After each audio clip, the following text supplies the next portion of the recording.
Smoke and soot have been plaguing a community in Fernandina Beach. People who live in the community say a developer burning debris at a nearby construction site is the problem. The pile burn, as it's called, was temporarily stopped yesterday after homeowners came to Nassau County leaders with concerns about health problems and property damage.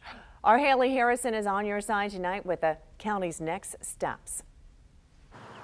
After they fell in love with the old oak trees in Victorian-style homes, the Harbor Concourse neighborhood became home for Kathy Reed and her husband 4 years ago. It comes into your house, it gets on your clothes, the smoke gets in your hair. Now she says living in her dream home has become a nightmare after the pile burn started at the Century Communities construction site about 3 months ago. My husband had pneumonia years ago, and he had to go back on an inhaler so we could go out in the yard. We don't go out in the yard. Our neighbors don't get together. During an emergency meeting with Nassau County commissioners, a woman said her neighbor's young child was at Wolfson's Children's Hospital because of an exacerbation of her asthma. But is it worth the little girl being in hospital, almost dying for 6 days? An attorney representing the developer says they're willing to stop the burning of land clearing debris until an agreement can be made with the commissioners. I know that I talked to the developer and was told that they weren't going to modify anything.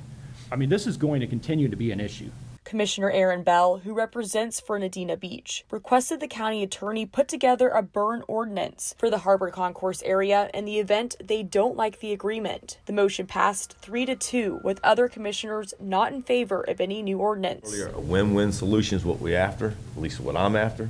Reed hopes that Century Communities considers hauling off the material instead of burning it. Burning because it's more cost effective versus people's health. It really seems to be counterintuitive. I'm Haley Harrison, First Coast News, on your side. Haley, thank you. A draft of the ordinance and agreement with Century Communities is expected to be prepared for a vote ahead of the Nassau County Commissioners' next meeting, which is November 8th.